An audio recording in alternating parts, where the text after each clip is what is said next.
So welcome to our panel, which is called Animation Brain Trust.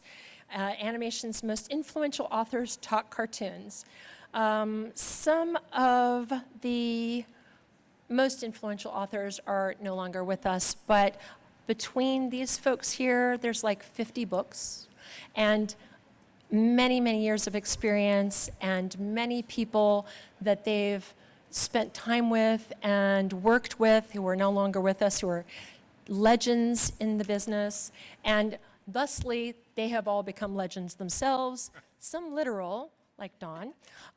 And then we have some Inkpot Award winners here. We've just got all sorts of wonderful representation on the panel. I'm going to quickly introduce them, and then we will start talking about all the wonderful books and experiences that these folks have gone through. So I'll start with Leonard Maltin. He's a 30-year on-air film critic for Entertainment Weekly, prolific movie... Entertainment Tonight, sorry, thank you. Already screwing it up. Prolific movie guide author. He has a book that was printed in 1987 that is still in print with updated versions called Of Mice and Magic, The History of Animated Cartoons. And he is therefore the absolute original author for animation books. He's a professor, film historian, critic, Maltin on Movies podcast co-host, lover of movies, and Inkpot Award winner. So that's Len.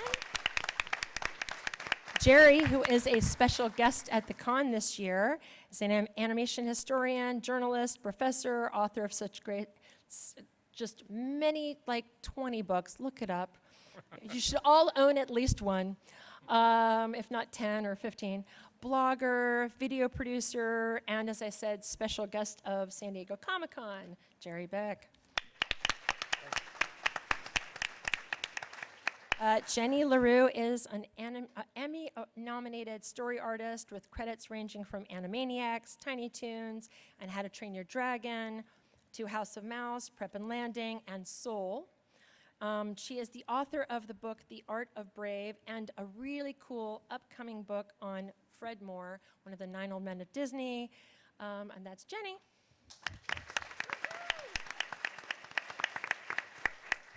Don Hahn recently became, though he had been for a while, a Disney legend. And he's an Oscar-nominated producer of movies like Beauty and the Beast and The Lion King, a successful director in his own right of Howard and Waking Sleeping Beauty. How many have seen those movies? Because most of us have seen, yay, very nice.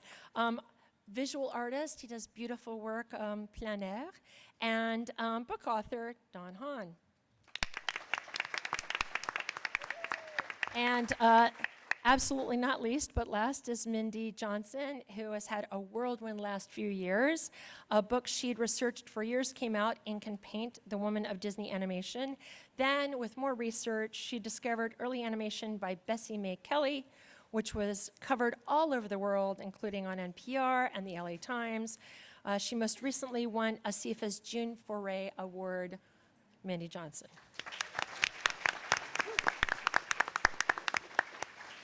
Okay, so Len, how did you approach your research when you first wrote Of Mice and Magic? It was a different world, and so many animators were still among us. I need to take a big breath, deep breath. First off, the book was published in 1980. Oh, okay. It was slightly revised in 1985. Yeah. And that's why you might have a 1987 printing. Right. So it's actually been in print and remains in print after an astonishing 43 years. Oh, my God. And the shelf life of books, literally, not figuratively, is very short now. So I feel very grateful. And that's all due to it being adopted by high school and college courses. How did I do the research? Gradually. For something like this, you don't sit down on a Monday and hope to have it all done a week from Friday. It was, as I say, I was at the same time that I was preparing this, though I didn't know it, I was teaching a course on animation at the New School for Social Research. New School for Social Research, enunciation, in New York City, which is where I met Jerry. And it was teaching that course that enabled me to write this book, because I had to organize my thoughts about the history of American animation. There was a lot in here that I soaked up a lot, but how was I going to articulate what I was learning, what I had learned? And so the book helped me do that. And then I met Jerry, and we became fast friends, and he offered to actually do the filmographies. Oh, okay. So that's his hard work, and he did a great job. And you should mention that it took, this book was at least 4 years, maybe 5 years in the making. Yeah, it was years in the making, and it cost me a lot in long-distance phone bills. In those days before we had iPhones and could text everybody, and I was living in New York, in Manhattan, and almost all the people I needed to talk to were in California. So I just had long phone calls, and then subsequently made trips and met most of the people I had talked to on the phone. But I was lucky. Chuck Jones came to the Museum of Modern Art in New York, and I got to meet him there. And there were a lot of still New York people, Al Eugster and Myron Waldman, and other people who played and Seamus Culhane, and other people who played a significant role in that history. So it was a combination of all of that. And you caught them while they were still here with all their knowledge and history. It's a saying, shake the hand that shook the hand that shook the hand that shook the hand of Napoleon, and that puts you in line. How many degrees of separation are you from Napoleon?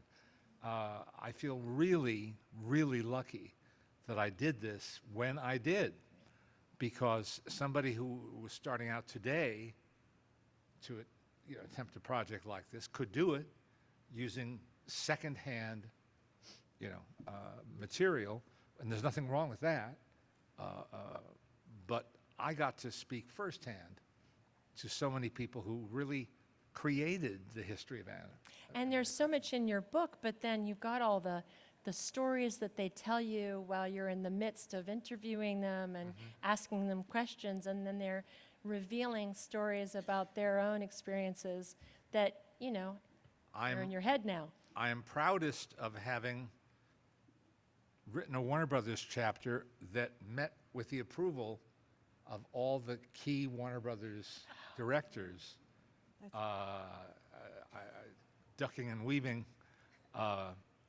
And Friz Freleng thought it was unfair that I compared his Bugs Bunny cartoon, one of the Bugs Bunny cartoons, to one of Tex Avery's. He thought that was a little dodgy, but he forgave me. Yeah. Art Babbitt did not forgive me for believing Jules Engel, the late Jules Engel, when he claimed responsibility, or credit, I should say, credit for the mushroom dance sequence. And Jules, who was a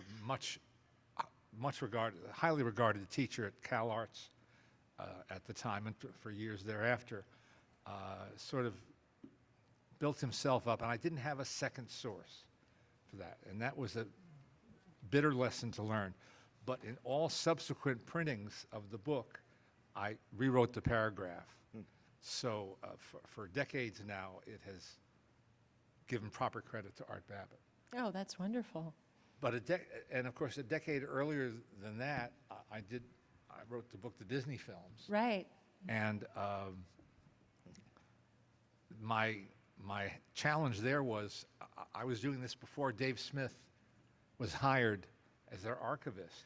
Wow. And so I had to research it on my own, and did, and had a lot of fun doing it.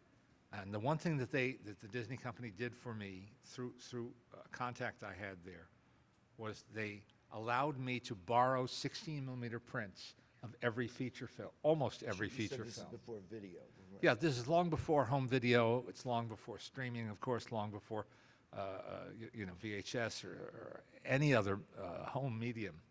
And it was in the town next to where I lived. I lived in Teaneck, New Jersey, and their local distribution center for 16 millimeter prints that schools would rent, or Cub Scout groups would rent, or was in Paramus, New Jersey.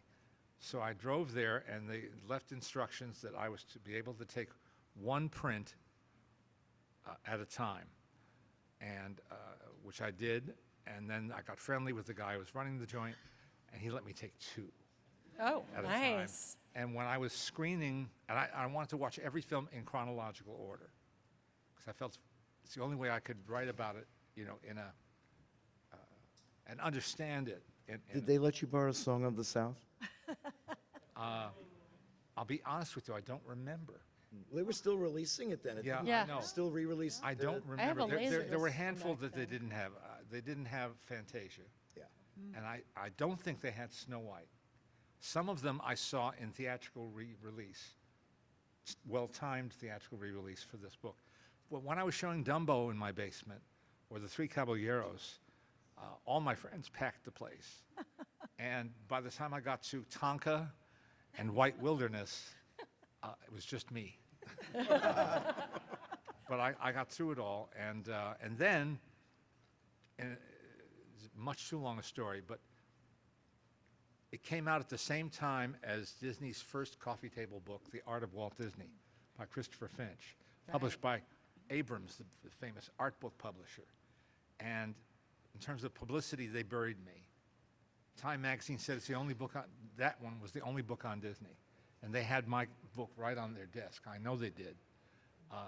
And so that was hurtful. But what goes around comes around. And years later, when Michael Eisner was running the studio, not only did it get reprinted by Disney Editions, but they gave me carte blanche to say whatever I wanted to say about the films, the more recent films. So I didn't have to pull any punches. That is the best revenge right there. Yeah. Sure, that's wonderful. Jerry, you actually don't like to single out any one book you've worked on, but you brought. No, I didn't bring it. You didn't bring anything. He was Sorry. going to bring. I had mine, and it's in my backpack when I got it in 1989 that you signed for me. 100 Greatest Looney Tune Cartoons, which Len wrote the foreword for. Are there some on the list that every fan always agrees on? And what cartoons do you get the most argument over, whether it's one that's included or one that's omitted? There's a question for you. Let's see. Well, everybody sort of agree. I mean, we actually take polls on these. I did two books, the 50 Greatest Cartoons and then the 100 Greatest Looney Tunes. And they're not just done, I don't pick them. They're done with polls. We poll our readers, in my case, and my blogs, and we go to, in the case of the 50 Greatest Cartoons, existed before blogs and the internet. We actually went to critics. We went to animators. We went to animation teachers at schools. We went to anyone who had any really serious knowledge about classic cartoons.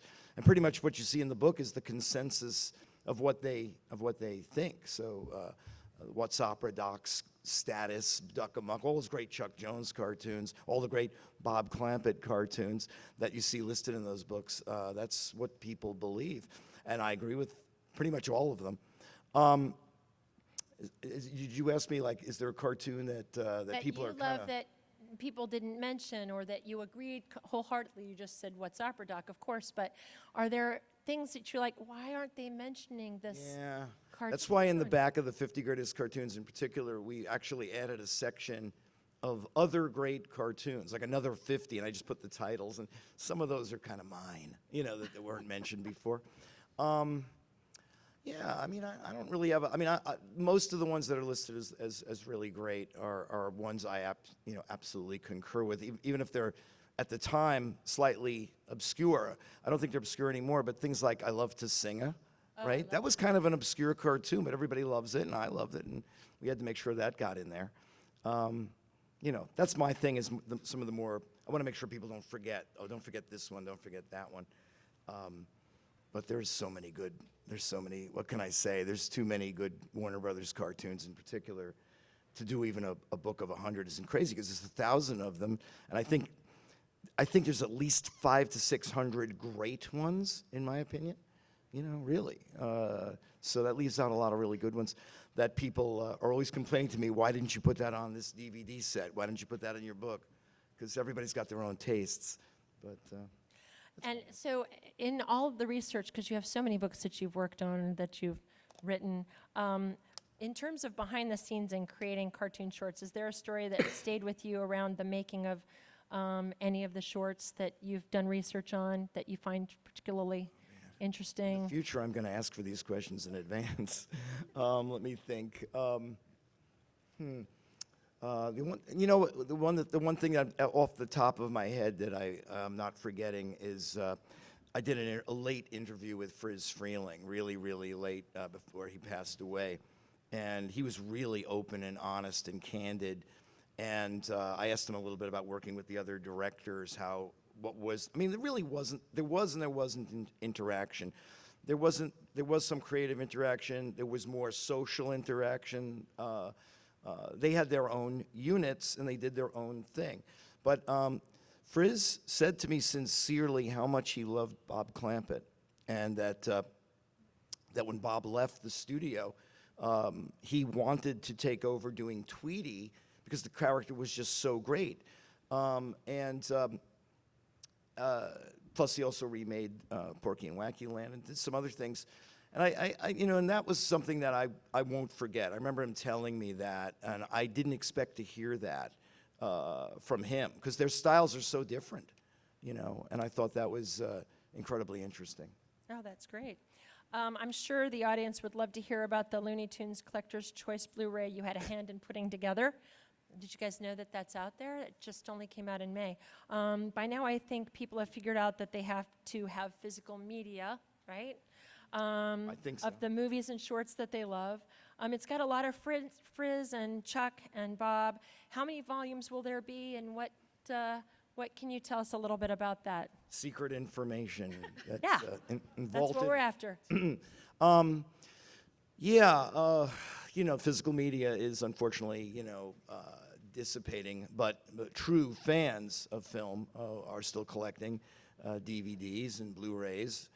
And there's many reasons why, the main one being that, if you're thinking, hey, it's going to be on HBO Max or Max or whatever they're calling it now, as you already know, they're pulling titles from not just cartoons, features too. They're pulling things from those services. So having them on physical media, you won't ever not have them, and I think you will want them. Amazingly, the studio does still put out cartoons, and I'm consulted on that. We just put out one called Looney Tunes Collector's Choice. We called it Volume 1 in hopes there'd be a Volume 2. Our hopes have been answered. The sales have been spectacular. It's stuff that we hope, it's stuff that we hadn't put out before. It's stuff we hope, if you're collecting, or even if you're not collecting, it's a great set on its own with all the star characters and a lot of good miscellaneous ones. And I will tell you, he probably will kill me, but we are right now working on Volume 2. Hopefully it'll come out before the end of the year. So we had, until now, we did not know we would even be doing a Volume 2, because that's just the way it is now, and it had to prove itself, and it did. So you heard it here first? You heard it here first. All right. There's going to be a Volume 2, and Scoop. it will be later in the year. That's exciting. Thank you. Jenny, you are a story artist who's worked on some great cartoons, both short and feature length. Who are a few of the folks who you worked with along the way, and what characters or stories that you worked on have stayed with you? Oh, gee, that's a big question, too. Yep. I just want to say, though, before I say anything else, that I took Leonard's class at the New School in 1980 when that book came out, and that book can't be overpraised because there was nothing on the history of animated cartoons, feature or shorts, that was comprehensive on the studios. There hadn't been a book on Disney films before Leonard wrote that book several years earlier. Yep. And Mice and Magic, I mean, I remember going to the Brentanos down in Greenwich Village. I was going to NYU at the time, and seeing that book, and it was just the holy grail. And I mean, and not only that it was done, but that to the job to summarize and be succinct, because otherwise it would have been 20 volumes. It could easily have been. And that was the great accomplishment, to encompass all those things, to hit the high points, to get all those interviews and distill them into those chapters. I don't know how he did it, and I didn't remember that the class had helped, but that class was amazing. And mind you guys, that was all 16 millimeter film, and he would come in with those things. And this guy, who I didn't know at the time, I believe was like teacher's pet in the back, right? No, I was taking tickets. And kind of the peanut gallery. I took the tickets. And then the other wonderful thing, too, I don't remember ever watching Disney shorts. I do remember watching films you could not see from Fleischer, from Warner Brothers, and they were all curated, with the best lectures and context. So we got a preview of the book before the book hit the stands. But, that class, I wish, if it were happening today, I guess it would all be on video, wouldn't it? Somebody would. For sure. Yeah, YouTube. But anyway, it was just, that book, it is just fantastic. And the other book, I'm just going to say really fast, is a little blue hardcover that was preceded what now exists as the Warner Brothers cartoons that Jerry Beck did with Will Friedwald.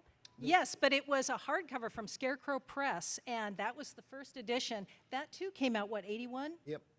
Came right out after How this. can I, and I can't remember when I was born, but 81, and that book, which has been, was republished in the larger format, is one of the funniest things you will ever read. And if you, again, these were cartoons, you couldn't see them all. You could just wait and hope they came on in the afternoon on TV, but he saw them all. They saw them all, and they're priceless. I would sit up reading these things, laughing my head off, by myself in my room, because they're hysterical. I mean, both these guys are incredibly witty to boot. So anyway, I just got to say that, because they were huge influences.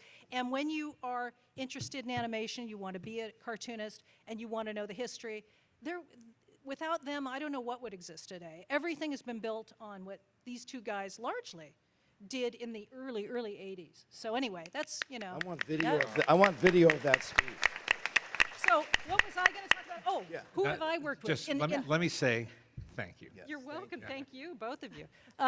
Well, I went to CalArts. I went to NYU, dropped out after 1 year, no money, and came back to LA. But what I wanted to do was go into animation as an artist. And CalArts was in my backyard. I grew up in Los Angeles.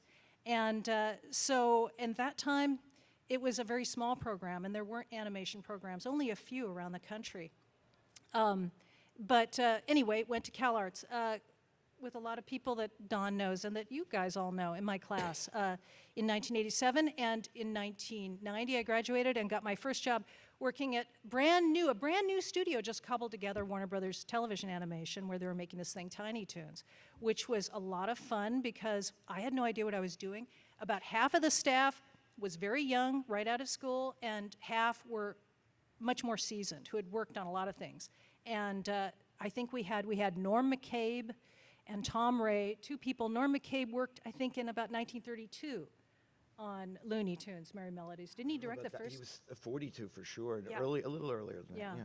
I mean, these guys were sheet timers, which meant they were basically doing the jobs the directors did at Warner Brothers in the 30s, timing out the cartoons. So they would look at character layouts. We would draw key animation drawings and then time the cartoons out. These guys were fantastic. And somebody who came into Moonlight at the time was Maurice Noble, who was freelancing around. He was doing things for Chuck Jones Productions, but one of our directors, Kent Butterworth, who had done the first pilot for The Simpsons, that was a flop. So we got Kent to work on, well, that's a long story there, but apparently the series did okay, and he came to direct for us and knew Maurice very well and brought him in. And Maurice art directed a couple of the Tiny Toons episodes and was amazing and did incredible work. His eyesight was very poor at the time, but he would take a photographer's loupe and look at the artwork that he did just like this, and his color sense and his composition was as brilliant as it was in 1953, or earlier. And so anyway, and then I left television for features in 1994 and began a stellar career of working on at least a dozen things that never saw the light of day, as a story artist. And those are really interesting. And wound up working with Maurice again at what was then called Turner Feature Animation. And Maurice was there in the development department, which is where I worked. And we worked really closely then. I never told him I worked on Tiny Toons, and he didn't remember me. And that was a good thing, because, yeah. I mean, it was sort of a slumming Tiny Toons for him. But what he did on the features we were working on at Turner was fantastic, and we got to be good friends. And he was, the one thing I want to say about Maurice, who of course had an incredible career, worked on Snow White, left Disney's after that, went to Warner Brothers, went to war in between, but was that he lived totally in the moment. And even back then, I was a big animation wonk geek, okay, for history. But I never asked Maurice about Snow White, and I didn't ask him about Chuck, because, and he would have talked about it. And a lot of the young artists there were only about 20 or 30 of us in this development department at Turner, would ask him, and he'd talk about it, but he was eager to work on what was right in front of him, and he was already in his early 80s, I'm sure. But he lived in the moment, That was work, and he did it. He performed it. He was tough, He brought in a lot of young guys from Chuck Jones Productions who are now, most of them either at Pixar, some are at Sony, all over the place, young guys who were all great designers, character designers, and he would really crack the whip. He was fantastic. That's the kind of a mentor, a person you want to work with, who is not sentimental, who is really hard on you, but is very giving and generous. So that's... And Joe Ramp, what we talked about, well, you and I, about how Right. Supportive he was of female Well, artists. Yeah, when I went to CalArts, they were kind of revamping the program. They'd lost some of the teachers that they'd had in animation, story, and design, so new guys had come in, and the new guys we had Chris Buck for animation. These were all the first-year students. We had Joe Ranft for story, and we had Mike Giamo for design. And that worked out pretty well. Glenn Keane was actually teaching the upper levels for animation, and we're only talking about a department of like 50 people, so we got very lucky that way. And I was just saying that Joe was my favorite teacher, and he was the favorite of a lot of people because he was so incredibly inspiring and supportive, to everybody in the class. And I had gone in there thinking I would be an animator, and I wound up being a story artist thanks to Joe. I mean, I think he turned a lot of people into story artists, but, he just was so incredibly enthusiastic and supportive of you at a time when there were very few women. Yeah, I mean, our class, the entire class was 30 people, and there were probably 5 women, in the class, but that was a good ratio at the time. I mean, it just had been that way, and I think part of it was not that many females knew that was a viable career choice. Things have changed quite a bit now, At the time that I wanted to go to CalArts and I told my father I wanted to be an animator, he said, "Oh, Jennifer, you might as well want to be an astronaut." Okay?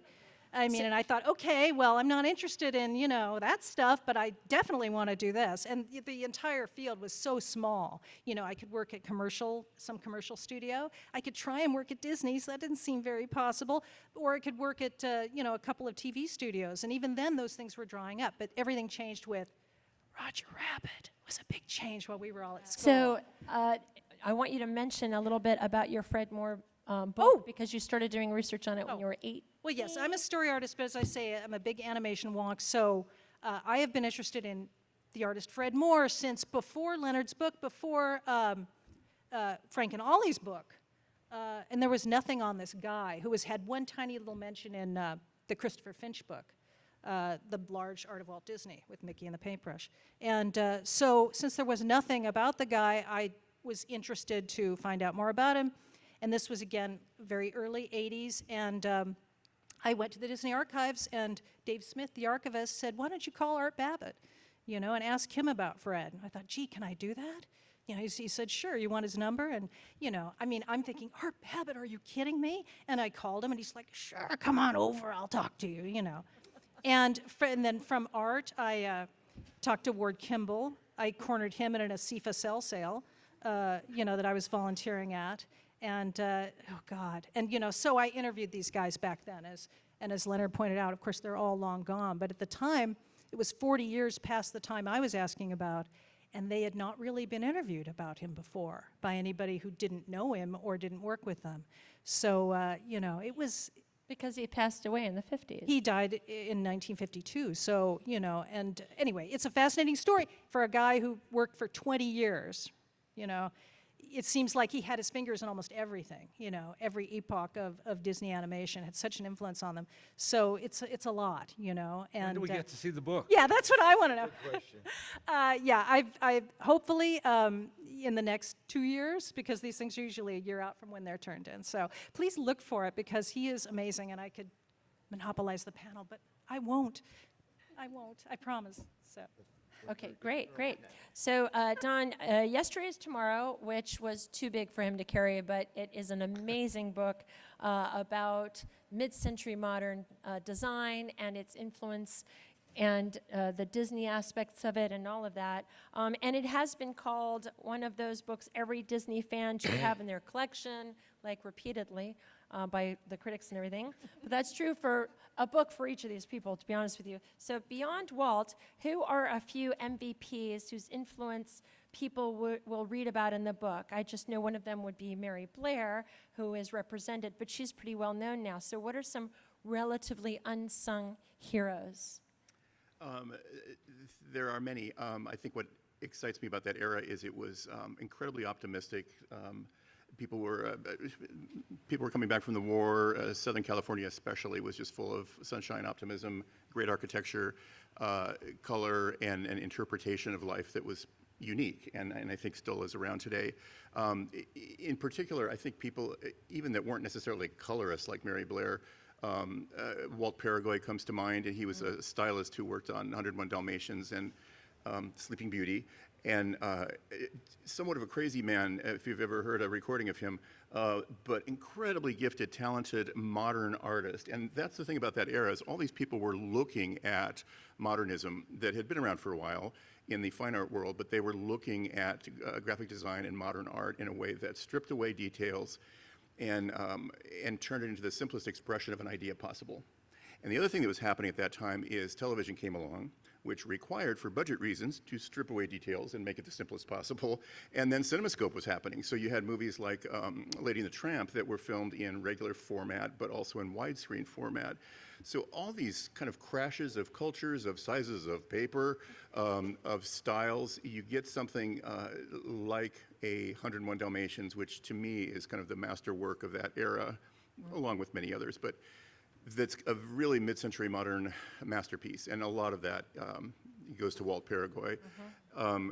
People like Bill Peet, who was one of the story artists at the studio, amazing, his work on pretty much any film from that era, particularly Jungle Book and Sword in the Stone and those. But there are also people, like Vance Gary. If you don't know the name Vance Gary, look him up. He has a wonderful, amazing style and was an interesting man. He had his own book publishing company and did short-run books about topics, that he was interested in. And he was just a wonderful storyteller. And in the end, that's all that matters to any of us up here, is the art of storytelling that happens to use animation instead of, or comic art instead of dance or music or whatever. So those folks in particular were really interesting to me. And the other interesting thing that was happening during that era is Walt pretty much got not disinterested, but his interest focused on Disneyland. As Disneyland opens in 1955, and so he gives the car keys to a guy named Wooly Reitherman, who keeps animation running over here, and Walt is taking some of his very key animation people, like Mark Davis. Again, if you don't know Mark Davis, look him up immediately. And there's a 2 or 3 volume book that Pete Docter wrote with Chris Merritt on Mark Davis. Mark did Tinkerbell, Mark did Maleficent, so many things. And then Walt pulls him out and says, I want to do a pirate's ride. Here, design some gags for that. And we need you over here for the Haunted Mansion. And also I want to put some gags in the Jungle Cruise. So Mark spends the whole end of his career doing things for Disneyland and teaching at Chenard Art Institute, which was kind of the centerpiece of the culture of Disney education. And for a guy that never graduated from high school, Walt was all over education, and not just in animation. It wasn't that these men and women were, geeks that were kind of fans of animation. Maybe they were, but they were artists, and generations of them came through art school, and they studied fine arts and painting and life drawing, and were really immersed in being an artist. And Walt brought that into the studio first through Chenard, God, then through people like Art Babbitt, who had classes with models in his home. And then those were brought into the studio, and I worked really closely with Eric Larson, one of the great animators at the studio, and Walt Stanchfield, and I published their work and their notes because I felt it was so valuable to pass this work on.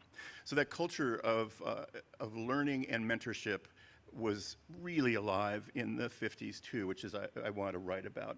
So you have Disneyland, you have movies like Sleeping Beauty and 101 Dalmatians, you have television coming along with everything from Peter Pan peanut butter commercials and commercials for American Motors that have these stripped down versions of Mickey Mouse and Donald Duck. And they're so strange and hadn't been seen that much before. And I thought, well, let's put these in a book and kind of drool over them for a while and just admire that period, because echoes of that period still live on today.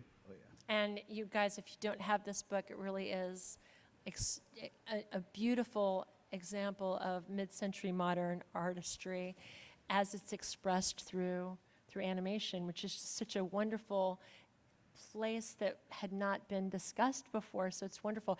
And in reference to Disneyland, you're actually working on something now. Can you talk a little bit about that relating to Disneyland? Yeah, I've been working for a couple of years on a book about the origins of Disneyland, which is a big story, and you would think it would have been told before, and it has in a way. But I've been camping out in the archives at Disney, reading all the origin stories and memos, and so much of Disneyland came from a deal with ABC Television to put a show on television with Walt Disney's programming. And then the origins of the rides. What rides, Big Candy Mountain were never built, but they turned into the Matterhorn. And, what rides were envisioned, what ride systems and innovation were created for Disneyland. And then even walking through something like Fantasyland and seeing the murals on the walls, some of which were painted by Claude Coates, who was an amazing animation painter, Frank Thomas. So many of the people that Walt had brought into animation and curated as his kind of gang of contributors drove down to Anaheim and built that park in many, many ways. So that in itself is an interesting story. And I'm not a historian in the sense that these gentlemen are, certainly. And just to put a further plug in for their books, I don't know if I've ever told you the guys, but when we were doing Who Framed Roger Rabbit, we lived on your books, both of you, because again, nobody had done this before, and we would sit there and debate, okay, we have Donald Duck and Daffy Duck at the piano doing a duet. It's got to be the Clampett Daffy, but how do we tell Chuck? Because Chuck Jones was on the movie. And so we had, and we did tell Chuck, and Chuck left the movie. But that aside, it was very important to Richard Williams, the animation director on that movie, to use the Clampett Daffy, and he was right. And a lot of that came from his hunger and curiosity about animation, a lot of it from the research you guys have done. And Richard Williams, again, had that culture of learning. I mean, he's the one that hired Art Babbitt and so many people to come to his London studio and teach and teach and teach. And that's the one thing, if you take away from all of us today, I think it's we are curious about animation and about the art form and why it works and who did it. And that kind of thing is important for all of us to pass on. And I think the same for you folks is as you get involved in your careers, be it comics or animation or just in your fandom of the art form, is to make sure it gets passed on and the stories get told. It's a storytelling medium, and quite often people have fallen out of the history of animation. So thanks to a lot of these people, and especially Mindy, who has a very interesting story coming up, those stories are being told now, which is great. Yeah, and there's a story that's about to be told that's coming out in August called The Inventor that you were a producer on. Yeah, there's a great director named Jim Capobianco, who is a longtime Pixar story guy, and I know Jim from Lion King. He worked with me on Lion King as a story guy a long time ago. He's been working on the story of Leonardo, of all things, and his new movie, The Inventor, is a stop-motion movie. And it's just gorgeous. They showed it at Annecy this year, and it's got a fair amount of hand-drawn 2D animation in it as well. I love stop-motion animation. I've worked on Frankenweenie with Tim, and what Jim's done on this movie is really special and really just eye candy and beautifully told story, of course. So yeah, The Inventor coming out later this year. And it might be popular, but will definitely be a cult classic because just to see the images from it, it's so beautiful, and people who love that kind of animation are just gonna eat it all up. It's such a beautiful film. Hope All right, Mindy. So let's talk briefly about your wonderful book, The Women of Ink and Paint, which quickly became a must-have for Disney fans and lovers of history. It's so full of wonderful stories and pioneers, but tell us, what were a few things that you most surprised or impressed you in the process of your research? Well, that book came about in sort of an interesting way when I started it, and I didn't bring a copy because I didn't want to It's risk heavy. a hernia. It's big and beautiful. It's a commitment, but well worth it. It's brimming with, and as big as it is, it just scratches the surface. But when we started, I'd finished another book and was asked what's next, and I put together a number of proposals, and we thought it was going to be a charming little book. Cute, charming stories of dating and the tunnel of love and tea cakes and things like that. And I got about 6 months into the research and had a panic attack, frankly. Called my editor just saying, this is epic, and I can't get my head around it. And it's bigger than anyone has ever thought. It's never been written about, and I don't know where it ends. And she very wisely said, okay, keep going, which was probably the best thing she could have said and the worst thing she could have said. But she said, well, up your trim size and your page count, keep going. So 5 years later, when I started the book, I went to this amazing guy and said, okay, who should I talk to? And handed me a list. These gentlemen and amazing people here were so great. Everybody kind of went, oh, okay, cool. But the minute you start asking the questions, a lot of people came forward and were really excited about it. And it started an odyssey for me. When I went into the main studio archives, I asked, okay, I need everything on these key films, and let's go through the ledgers, because I knew, particularly in the ink and paint departments, it was very labor-intensive, materials-based. So let's see where all of this started, where they got the materials. So we went, I'll need to see the early ledgers, and then everything you have on the women and the ink and paint teams. So my first day in, I will never forget, I'd been to the archives a number of times and researching other things. There were boxes and boxes of things to go through on the key films, publicity, story meeting notes, guys sitting around talking about things. Stacks of ledgers from the very beginning of Roy keeping, pen marks about where they're buying their cells and the ink that they're using and that sort of thing. And I will never forget Kevin Kern, who you all know and love, walked out with a folder that had 5 pieces of paper in it. And he said, this is all we have on ink and paint and the women. And that was it. I think 3 of those pieces of paper were an article that you had written, Leonard. Thank you. This all comes back to Leonard. It does. It really does. All comes back to Leonard. So it was, I think I did 180 interviews and finding these women, finding families. They were handing me banker's boxes with love letters and scrapbooks and cells and notes and memos. Please tell our mother's story. Please tell my grandmother's story. I get a little verklempt because it was pretty amazing and challenging. Now you have something to go to. You have a volume to start with, and there's more to follow. But at the time, Illusion of Life was kind of a place and the work here, but it was surprising. We all thought it was, a wonderful work of a number of dead white guys, but it turns out it's a much bigger story. So. And in reference to that bigger story, your new book, Bessie Mae Kelley, The Only Woman Animator, is coming in 2024. Yeah. Her story was erased from history, but you've uncovered her work that proves women have always been in the room. She created a mouse couple for Paul Terry's Aesop's Fables, and Walt is on record as saying he was influenced by those cartoons. What do you want folks to know about Bessie Mae Kelley, and can we see any of her cartoons anywhere? Ooh, yes. Well, the important thing about her and the subtitle for this book is Women at the Dawn of an Industry. So it will encompass, trust me, women have been there from the very beginning. So where we don't have as much material on them, their stories are vital and important, and if you really seek it out, it's there to be found. So I'm working to aggregate all of that into another tiny tome, probably not. It's going to be about as big as Ink and Paint, I'm sure.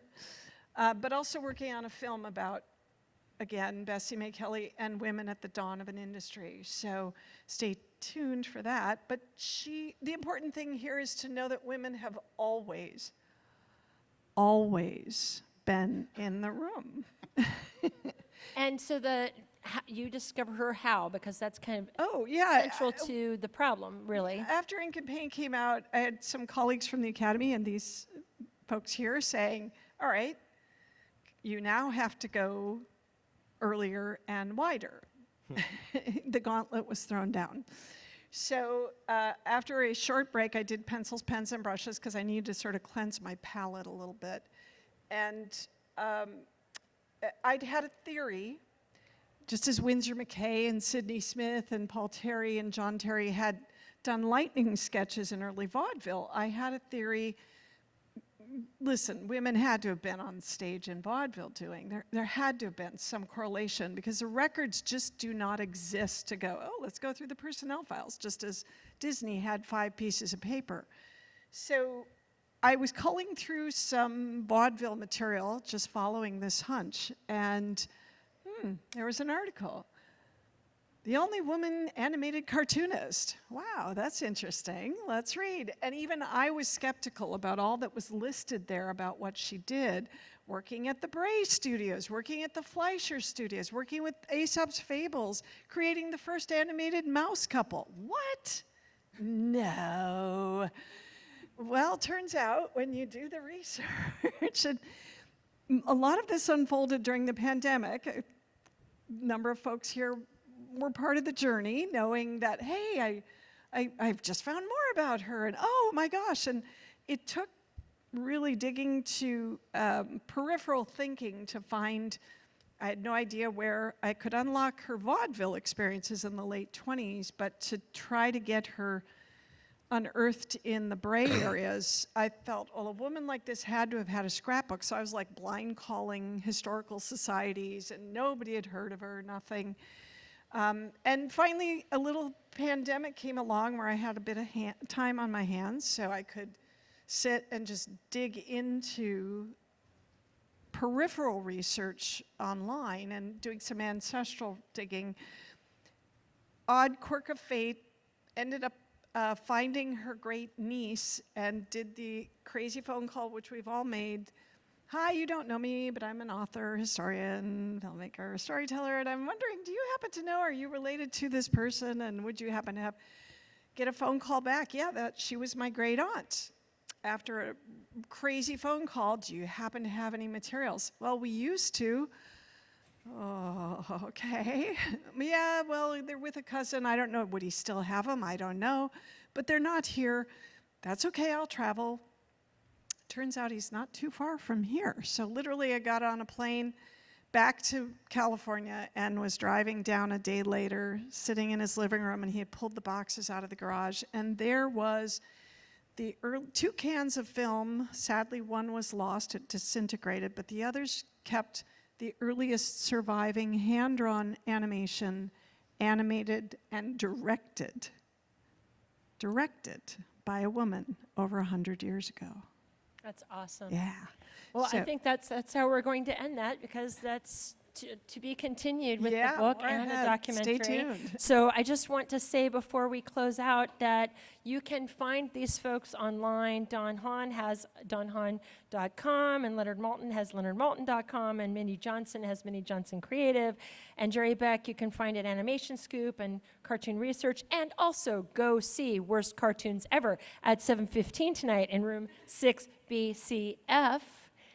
And where can we? She's on Instagram. Jenny's on Instagram. Oh, I have a blog that. And she has a blog called The Darkwing Diaries. No, not Darkwing. what now? That's a duck. Oh. No, Blackwing. Blackwing. Blackwing. Pencil, yeah. Oh, Black my different bad. diaries. Okay, there we go. So thank you all for being here. I so appreciate it.